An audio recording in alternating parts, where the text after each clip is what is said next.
میرا مزاج چونکہ فکری اور نظریاتی ہے تو میں کوشش کرتا ہوں اپنی ٹوٹی پوٹی معروضات فکر و نظر کے دائرے میں رہ کر ہی گوش گزار کروں۔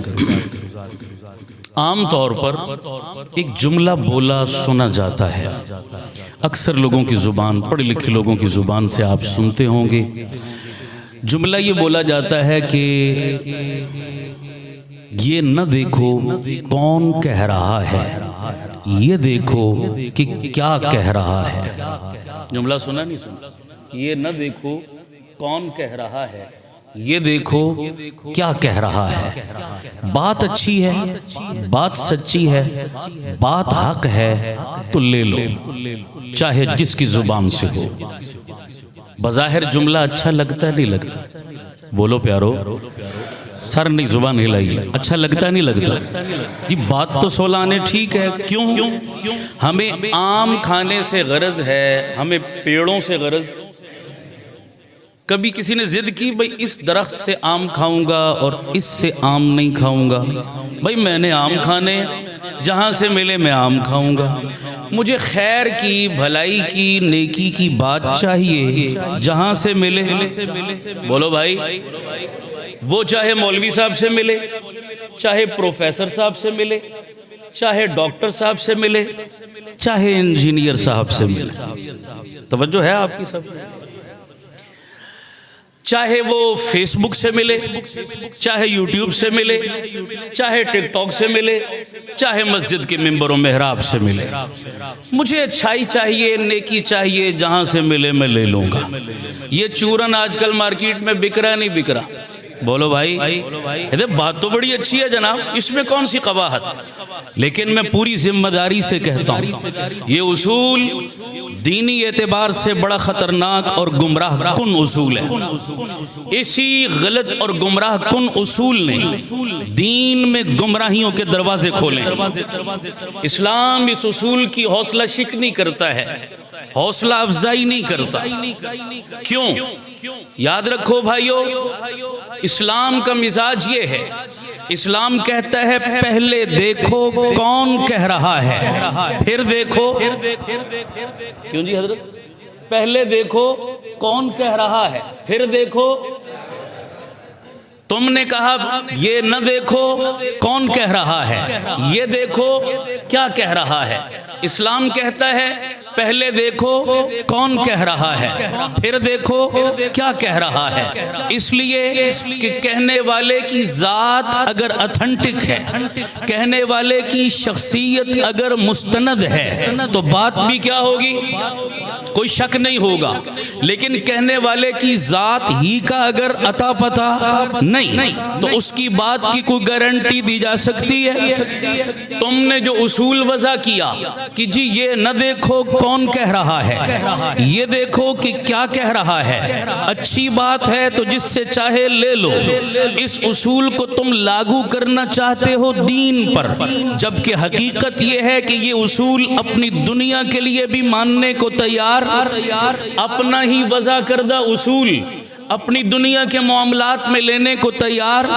مثال کے طور پر آپ روڈ سے گزر رہے ہیں، کسی ٹھیے پر، کسی ریڑی پر، کسی فٹ پاتھ پر کوئی شخص دوائیاں بیچتا آپ کو مل گیا، بڑی خوبصورت ٹائٹل، بڑی اچھی پیکنگ اور بڑے اچھے ناموں سے وہ دوائیاں رکھ کے بیٹھا تھا۔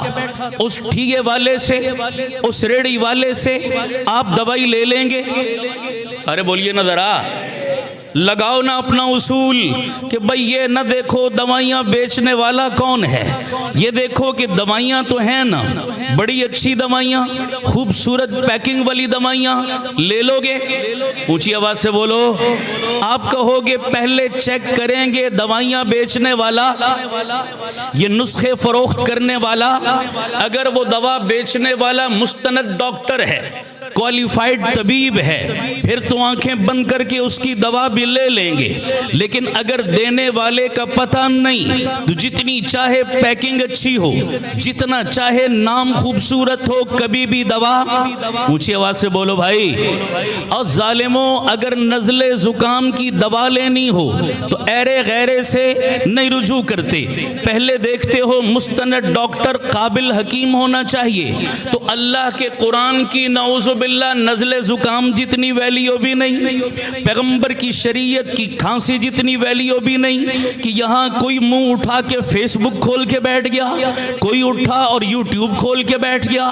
بابا، ہر چمکتی چیز سونا نہیں ہوتی، ہر ہاتھ ملانے والا دوست نہیں ہوتا، ہر دین کا لبادہ اوڑھ کر سوشل میڈیا پہ بیٹھ کے دین کا منجن بیچنے والا بھی مستند، اونچی آواز سے بولو سارے، نہیں ہوا کرتا۔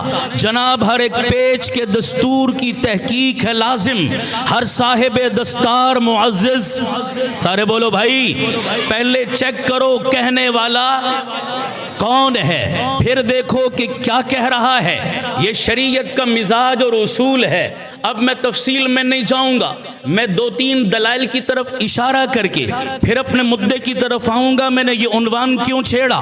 خدا کی قسم میں پوری ذمہ داری سے کہتا ہوں، اگر یہ اصول آپ نے پلے باندھ لیا، سینکڑوں نہیں ہزاروں فتنوں کے دروازے بند کر دے گا۔ کہتے 100 سنار کی اور ایک، میں یہ لوہار والی سٹ دے کے جا رہا ہوں آپ کو، یہ ایک پلے باندھ لو، ہر موڑ پر انشاءاللہ آپ کو کام آئے گی، آپ دعائیں دیں گے۔ اس کو توجہ سے سمجھیے گا، یہ اصول میں نے اپنی جیب سے نہیں بیان کیا، میں شریعت کے دلائل اس پر رکھتا ہوں اپنے پاس۔ میں 2-3 دلیلوں کی طرف اشارے پر اکتفا کروں گا۔ علماء موجود ہیں، بزرگ موجود ہیں، میں پوری ذمہ داری سے کہتا ہوں، شریعت کا مزاج یہ ہے، پہلے دیکھو کہنے والا کون ہے، کس اسٹیشن سے بول رہا ہے، اس کی اپنی ویلیو کیا، اس کا اپنا بیک گراؤنڈ کیا، اس کا اپنا سٹیٹس کیا جو کہہ رہا ہے، پھر دیکھیں گے کیا کہہ رہا ہے۔ آئیے توجہ کرتے ہیں، میرے اور آپ کے پیارے آقا امام الانبیاء جناب محمد الرسول اللہ، سب کہیے صلی اللہ علیہ وسلم، فاران کی چوٹی پر تشریف لے گئے، قوم قبیلے کو جمع کیا۔ جب سارے لوگ جمع ہو گئے، اس وقت میرے پیغمبر نے اپنے مشن اور اپنی دعوت کا آغاز کیا قوم کے سامنے۔ تو مجھے بتاؤ چنیوٹ والو، اس فاران کی چوٹی پر کھڑے ہو کر میرے پیغمبر نے قوم کے سامنے پہلے اپنی ذات کو پیش کیا یا پہلے اپنی بات کو پیش کیا؟ تھوڑا اونچی بولو نہ ذرا، پہلے اپنی ذات کو پیش کیا۔ لبثت فیکم عمرا، میری زندگی کے 40 سال تمہارے درمیان گزرے ہیں، او میری برادری والو، او میرے شہر والو، او میرے علاقے والو، او میرے رشتہ دارو، میرا بچپن، میرا لڑکپن، میری جوانی، میرے شب و روز، میرے لیل و لہار، میری جلوت و خلوت، میرا اٹھنا بیٹھنا، میرے معاملات، میرا طرز زندگی، میرا لائف سٹائل، میری تمام چیزیں کھلی کتاب کی طرح ہیں۔ میں نے تمہارے درمیان 40 سال گزارے ہیں۔ لو، میں چیلنج کرتا ہوں، کسی بندے میں جرت ہے تو میری کتاب زندگی کے کسی صفحے کی کسی سطر پر انگلی رکھ کر دکھاؤ، تنقید کر کے دکھاؤ۔ پورا شہر اور پوری برادری کہنے لگی، جناب آپ سے سچا مانے جنا نہیں، آپ سے زیادہ امین اور صادق کوئی روئے زمین پر دیکھا نہیں، یقیناً ہمیں آپ کی ذات پر اعتماد ہے، ہمیں آپ کی ذات پر یقین ہے۔ تو میرے پیغمبر نے پہلے ذات کو منوایا، پہلے شخصیت کو منوایا، پہلے سٹیٹس کو منوایا، پھر فرمانے لگے یارو اگر میری ذات کو اتنا اتھنٹک مانتے ہو تو پھر مانو جو بات کہنے لگا ہوں اس میں شک شبہ۔ پھر کہا تھا نا قولوا لا الہ الا اللہ تفلحون، بتائیے پیغمبر کی شریعت یہ اصول بتا رہی ہے، پہلے دیکھو کہنے والا کون ہے، پھر دیکھو کہ کیا کہہ رہا ہے۔ ذات اتھنٹک ہوگی تو بات میں شک شبے کی گنجائش نہیں۔ دوسری دلیل، آپ نے واقع معراج علماء کی زبان سے سنا ہوگا، میں تفصیل میں نہیں جاؤں گا۔ میرے آقا یہ انوکھا سفر کر کے حالت بیداری میں عرشوں کی سیر اور رب کی ملاقات اور انبیاء کی امامت کر کے اتنی جلدی واپس پہنچے تھے۔ پانی بہتا تھا، کنڈا ہلتا تھا، بستر گرم تھا۔ میرے آقا واپس تشریف لے آئے، اصحاب کو جمع کیا اور وہ ساری کارگزاری معراج کے سفر کی ساری روداد اپنے یاروں کو سنائی۔ لیکن سامنے بیٹھنے والوں میں جہاں حضور کے اصحاب تھے وہیں ابو جہل اینڈ کمپنی بھی سامنے بیٹھی ہوئی تھی، ابو جہل بھی بیٹھا تھا۔ جب میرے آقا نے معراج کا یہ انوکھا سفر سنایا تو ابو جہل نے بھی سنا۔ ابو جہل نے دل میں پلان اور ارادہ کیا، اس نے کہا یارو نعوذ باللہ اب اللہ کے نبی کو بدنام کرنے کا موقع اچھا ہاتھ آ گیا۔ وہ موقع کیا ہے کہ میں لوگوں کو جا کر کہوں گا لوگوں اگر کوئی شخص یہ کہے میں راتوں رات اتنا انوکھا سفر کر کے آیا، بولو عقل مانتی ہے؟ بولو بھائی، اسی لیے تو اس کو معجزہ کہا گیا، عقل سے ماورا تھا نا۔ کہا بھائی میں لوگوں کو پروپیگنڈا کر کے نعوذ باللہ اللہ کے نبی کو بدنام کروں گا کہ یہ شخص عجیب بات کرتا ہے، راتوں رات اتنا سفر کر کے واپس آ گیا، لوگ نہیں مانیں گے، نعوذ باللہ اللہ کے نبی کو جھٹلانے کا موقع ملے گا۔ ابو جہل حضور کی محفل سے اٹھا، باہر نکلا، مکہ کے پہلے چوک چوراہے پر ابو جہل کی ابو بکر سے ملاقات ہو گئی۔ تو ابو جہل نے ابو بکر سے کہا، جملوں پہ توجہ کرنا، ابو بکر تیرا کیا خیال ہے اگر کوئی شخص یہ دعویٰ کرے کہ میں راتوں رات ام ہانی کے گھر سے اٹھا اور بیت المقدس تک پہنچا، انبیاء کی امامت کی، ساتوں آسمانوں پہ چڑھا، ان کی سیر کی، رب سے ملاقات کی، جنت دوزخ کا دیدار کیا اور اتنی جلدی واپس آ گیا، ابو بکر تیرا کیا خیال ہے اگر کوئی شخص یہ دعویٰ کرے تیری عقل مان لے گی، تو اس کو تسلیم کر لے گا؟ قربان جاؤں صدیق اکبر پر، اللہ نے کیا قلب سلیم دیا تھا، کیا فطرت سلیم دی تھی۔ جملے سنیے گا ذرا، ابو بکر نے کیا جواب دیا۔ اب اگر دل کو لگے تو کوئی زبان چپ نہ رہے۔ ابو بکر کہنے لگا، ابو جہل باقی باتیں بعد میں کریں گے، ڈیٹیل میں بعد میں جائیں گے، ڈسکس بعد میں کریں گے، پہلے بتا کہنے والا کون ہے؟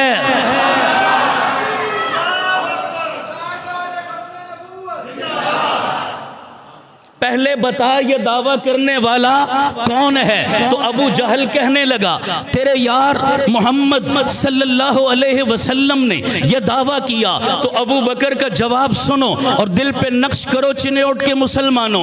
ابو بکر نے کہا تھا یارو آسمان اوپر کا نیچے، زمین نیچے کی اوپر جا سکتی ہے، سورج اپنی جگہ بدل سکتا ہے، کائنات کا نظام درہم برہم الٹ پلٹ ہو سکتا ہے، قسم ہے اس رب کی جس کے قبضے قدرت میں مجھ ابو بکر کی جان ہے۔ ابو بکر کو اپنی ذات پر اتنا یقین نہیں جتنا محمد کی بات پر یقین ہے۔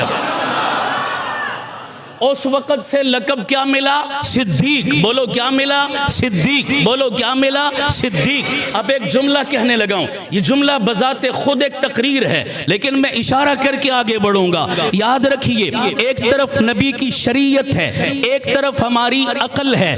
ہر شریعت کے مسئلے کو عقل کے ترازو پر نہ تولا کرو۔ کیوں؟ شریعت کے مسئلے عقل کے ترازو پر تولنا یہ ایسا ہی ہے جیسا احد پہاڑ کو سنیارے کے ترازو پر تولنا۔ میں نے عام ترازو نہیں بولا، کس کا ترازو بولا؟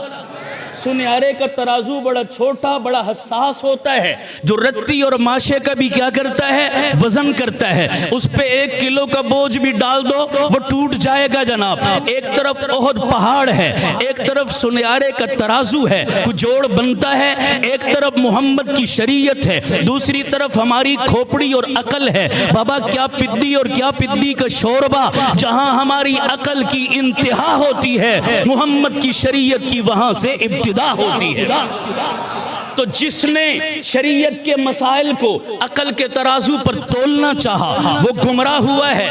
مجھے معذرت کے ساتھ کہنے میں کوئی باک اور کوئی عار نہیں ہے، میں کھل کے بات کرتا ہوں، تنقید میرا مزاج نہیں، لیکن میں دلیل کی قوت سے بات کرتا ہوں۔ ہاں جناب، اس امت میں ماضی بعید کے اندر ایک اہل عقل کا فتنہ امت مسلمہ میں اٹھا تھا، جسے ہمارے علماء معتزلہ کے نام سے جانتے ہیں۔ وہ معتزلہ شریعت کے مسئلوں کو عقل کے ترازو پر تولتے تھے، جو عقل اور بھیجے میں آ جاتا اسے مان لیتے تھے، جو عقل سے ٹکرا جاتا شریعت کا انکار کرتے، عقل کا انکار نہیں کرتے تھے۔ ہم کہتے ہیں بابا قرآن کی جو آیت، نبی کا جو فرمان عقل سے ٹکرائے عقل کا انکار کر دو، قرآن و سنت کا انکار۔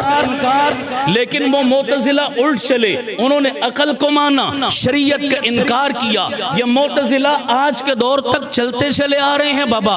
ہاں نام بدلے ہوں گے لیکن کام وہی ہے، سوچ وہی ہے۔ ہمارے ماضی قریب میں ایک شخص گزرا ہے جسے دنیا سر سید احمد خان کے نام سے جانتی ہے۔ مجھے معذرت سے کہنے دو، اسکول کالج کی دنیا سر سید احمد خان کو اپنا ہیرو مانتی ہے اور بہت لمبے چوڑے اس کے لیے قصیدے پڑھتی ہے۔ میں نہیں سمجھتا اسے ہیرو ماننے کی کیا تک بنتی ہے، لیکن چلیے آپ کی بات کرتا ہوں۔ مان لیجئے آپ کی کالج اسکول کی عصری دنیا کا وہ ہیرو ہوگا، لیکن دینی اعتبار سے سر سید خان بھی زیرو تھا، گمراہ تھا۔ سر سید احمد خان نے رسول پاک کے تمام معجزات کا انکار کیا، جنت دوزخ کے حقیقی وجود کا انکار کیا، پل صراط کے حقیقی وجود کا انکار کیا، ملائکہ اور فرشتوں کے حقیقی وجود کا انکار کیا، بے جا اس میں تعویلات بعیدہ کی۔ اب یہ میرا موضوع نہیں ہے۔ سر سید کو بھی ٹھوکر لگی کس کی غلامی سے؟ بولو بھائی، سر سید نے بھی شریعت کے وہ مسائل جو اس کی عقل سے ٹکرائے، سر سید نے عقل کا انکار نہیں کیا، کس کا انکار کر دیا؟ شریعت کا۔ حضور کے تمام معجزات کا انکار کیا ہے سر سید احمد خان نے۔ ہاں جناب، لوگوں کو ٹھوکر لگی۔ جملہ میں کہنے لگا تھا، جناب جو پیغمبر کی شریعت کو چھوڑ کر عقل کی تابع داری کرے وہ ابو جہل کا بیٹا ہے، اور جو عقل کو ٹھکرا کر محمد کی زبان پر یقین کرے وہ ابو بکر صدیق کا بیٹا ہے۔ جملہ سنا نہیں سنا؟ ابو جہل عقل کا غلام تھا، کیسے کر کے آگے بیراج، عقل نہیں مانتی۔ ابو بکر نے کہا عقل رکھ تو اپنے پاس، میں نے کلمہ عقل کا نہیں پڑھا، میں نے کلمہ محمد الرسول اللہ کا پڑھا ہے۔ بھئی آپ حضرات سے ایک گزارش ہے، یہ کانفرنس نہیں ہے، یہ درس قرآن ہے، آپ اس کو درس قرآن ہی رہنے دیں، آپ کی بڑی مہربانی۔ کیا مطلب؟ نعرے نہیں ہوتے جی ہمارے درس۔ اچھا چلو یار، نعرہ درس قرآن میں نعرہ لگانا جائز نہیں؟ بس ترتیب ہے اپنی۔ اچھا چلو ہر ایک کی اپنی اپنی ترتیب۔ چلو اللہ خوش رکھے۔ چلو جی میں بات ختم کرتا ہوں، مجھے نہیں پتا اس لیے شروع سے کہا نا، مزاج کا نہیں پتا۔ چلو بات ختم کرتا ہوں بھائی، مختصر کرتا ہوں بات۔ تو پہلے دیکھو کہنے والا، بولو بھائی، پھر دیکھو کیا کہہ رہا ہے۔ کہنے والے کی بات سچی، ذات سچی، مستند تو بات بھی کیا ہے؟ بولو بھائی، مستند۔ دوسری گزارش، آج کل لوگوں کو قرآن مجید پر جری کیا جا رہا ہے۔ جری کرنے کا مطلب کیا؟ ایک سوچ اور ایک فکر دی جاتی ہے، وَلَقَدْ يَسَّرْنَا الْقُرْآنَ، جی اللہ نے قرآن کو کیا بنایا؟ بولو بھائی، آسان بنایا۔ گوگل کا زمانہ ہے، انٹرنیٹ کا زمانہ ہے، اب تو ترجمہ بھی ڈاؤن لوڈ ہو جاتا ہے ہر زبان کا۔ قرآن مجید کو خریدو اور ترجمہ پڑھو اور قرآن کو کیا کرو؟ سمجھو۔ سمجھو اس لیے کہ قرآن کیا ہے؟ بولو بھائی، یہ بھی ایک چورن بیچا جاتا ہے۔ کہتے ہیں جناب مولویوں کے پاس جانے کی ضرورت، مولویوں نے اپنی دکانداری بنائی ہوئی ہے، بس قوم کو کہتے ہیں جی ہم سے آ کر درس قرآن پڑھو، ہم ہر درس میں شرکت کرو، ہم سے ترجمہ پڑھو، ہم سے تفسیر سمجھو۔ یہ قوم کو مولویوں نے اپنے پیچھے لگایا ہے، اصل میں ان کی روزی روٹی کا مسئلہ ہے، ورنہ اللہ تو کہتا ہے قرآن کیا ہے؟ تو آسان اسی لیے کہا نا کہ ہر بندہ اس کو کیا کر سکتا تھا؟ سمجھ سکتا تھا۔ مجھے بتائیے وَلَقَدْ يَسَّرْنَا الْقُرْآنَ، قرآن آسان ہے، تو آسان چیز سمجھنے کے لیے کیا استاد کی ضرورت نہیں ہوتی؟ بولیے بھائی، ہوتی ہے۔ میرے ایک سوال ہے، سائیکل چلانا آسان ہے یا مشکل؟ سارے بولیے۔ گاڑی چلانا کچھ کہتے ہیں آسان، کچھ کہتے ہیں مشکل۔ جہاز چلانا اب سب نے کہنا مشکل۔ ہم 14 اگست کو دیکھتے ہیں یا 23 مارچ کو دیکھتے ہیں کہ فضا میں ہماری فضائیہ کے جوان طیارے ہوا میں اڑاتے ہیں، قلعہ بازیاں لگواتے ہیں، کرتب دکھاتے ہیں، اور ہمارے منہ کھلے کے کھلے رہ جاتے ہیں۔ تعجب ہوتا ہے نہیں ہوتا؟ ہمارے لیے تو بہت بڑی بلا کہ یہ کیا کر رہے ہیں، لیکن ان کے لیے یہ چٹکی کا کھیل اور تماشا۔ پتہ چلا جس نے چلانا سیکھا اس کے لیے چلانا آسان، اور جس نے نہیں سیکھا اس کے لیے موت، صرف مشکل نہیں موت۔ چلانا سیکھا ہو تو جہاز بھی آسان، نہ سیکھا ہو تو سائیکل بھی۔ یہی اصول ہے نا بابا۔ تو یہ کہنا جی کہ آسان کا مطلب یہ ہے کہ کسی استاد کی ضرورت نہیں۔ میں ایک جگہ گیا، کچھ ایسی ایک اکیڈمی تھی اسلامک ریسرچ سینٹر کے نام سے، کہ جتنے بھی اس علاقے کے ریٹائر سرکاری ملازمین تھے وہ ریسرچ اکیڈمی کے ممبر تھے۔ اور ریسرچ اکیڈمی کا میں نے کہا کام کیا ہے؟ کہنے لگے قرآن مجید پر کیا کرنا؟ بولو بھائی۔ اب یہ ریسرچ بذات خود ایک بڑی تحقیق طلب چیز ہے، میری علماء اصلاح فرما دیں گے۔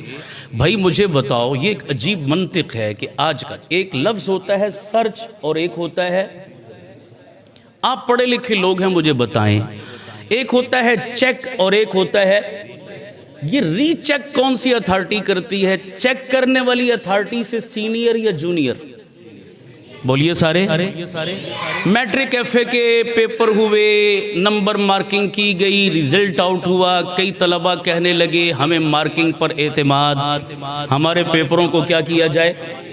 ری چیک کیا جائے۔ تو کیا مطلب ہوتا ہے کہ جن لوگوں نے پیپر چیک کیے ان سے جو سینئر اتھارٹی ہے وہ ہمارے پیپروں کو کیا کرے؟ کبھی ایسا بھی ہوا کہ چیکنگ والی اتھارٹی سے جونیئر اٹھے اور سینئر کی کیا کرے؟ غلطیاں نکالنا شروع کرے؟ کہیں دنیا میں ایسا دیکھا؟ ایک ہوتا ہے سرچ اور ایک کیا ہوتا ہے؟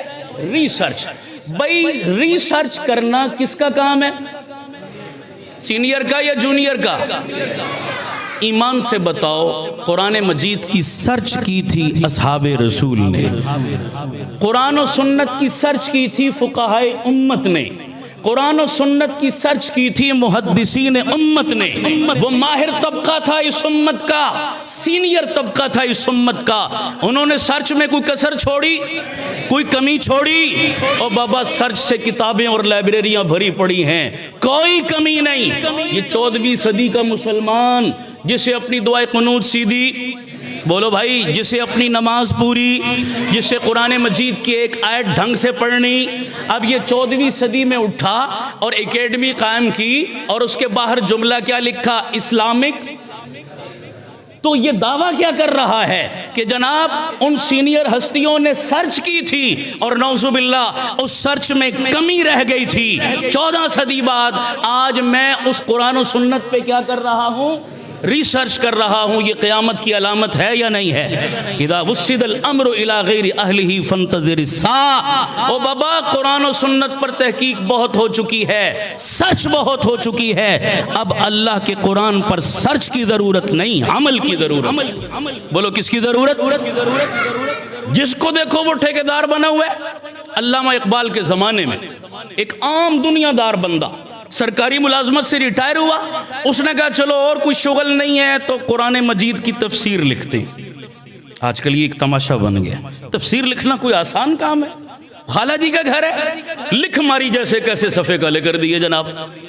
اب کہنے لگا یار تفسیر تو لکھ دی ہے، لیکن پہلے ہی تفسیروں سے کتابیں اور الماریاں، میری تفسیر کو کس نے دیکھنا، کس نے پڑھنا؟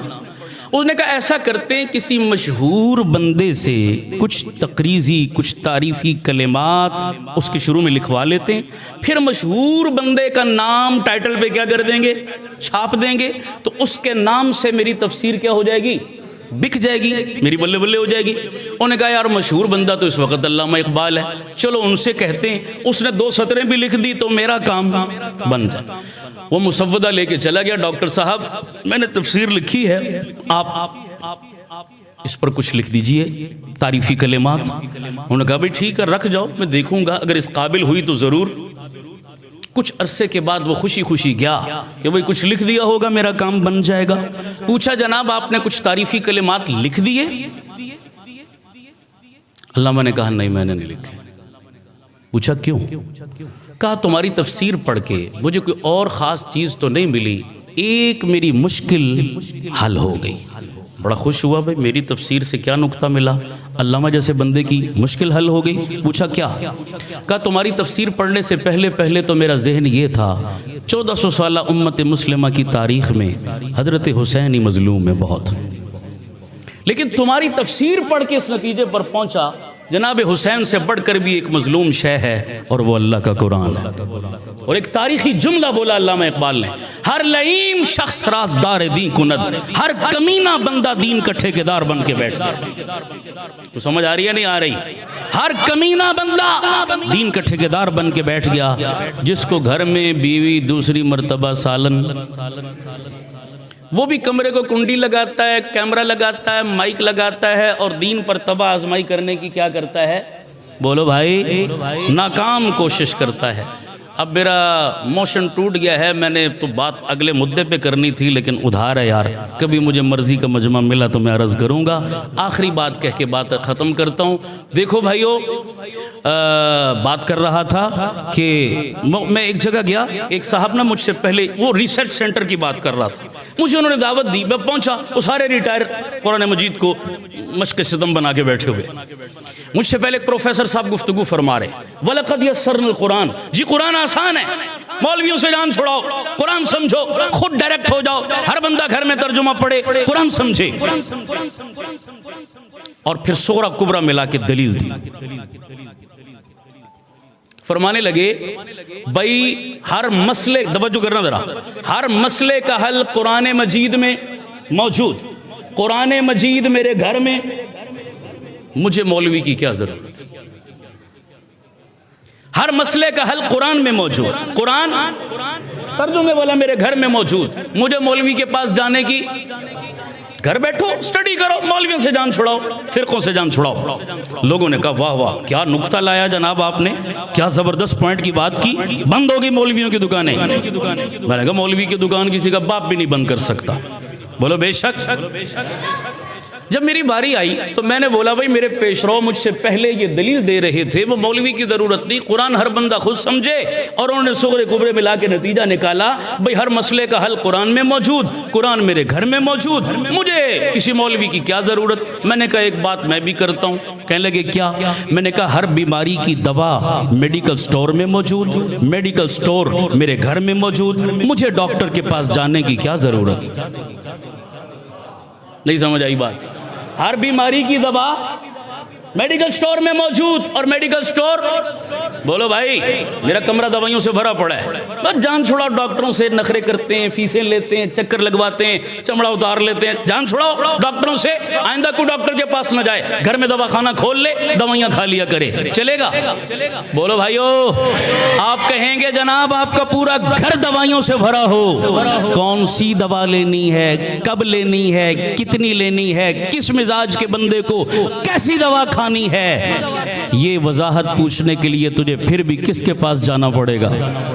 تو میں نے کہا بابا تیرا گھر قرآن و سنت سے کتابوں سے بھرا پڑا ہو، لیکن خدا کی قسم پھر بھی قرآن و سنت کو سمجھنے کے لیے تجھے مولوی کے دروازے پہ آنا پڑے گا۔ کو سمجھ آ رہی نہیں آ رہی؟ تو کس بیوقوف نے تمہیں پٹی پڑھا دی جو مولویوں کی کوئی ضرورت نہیں؟ بابا چھوٹی چھوٹی چیزیں سمجھنے کے لیے ماہر کی طرف رجوع کرنا ضروری۔ تو اللہ کا قرآن اتنا مظلوم نہیں کہ ہر بندہ اس پر علامہ بنے اور تباہ آزمائی کرنے کی کوشش کرے۔ اللہ ہمیں اپنے علماء پر اعتماد نصیب فرمائے، ان کی کی قدردانی کرتے ہوئے ان سے دینی سفر طے کرنے کی توفیق عطا فرمائے. یار زندہ ملاقات باقی. وآخر دعوانا الحمدللہ.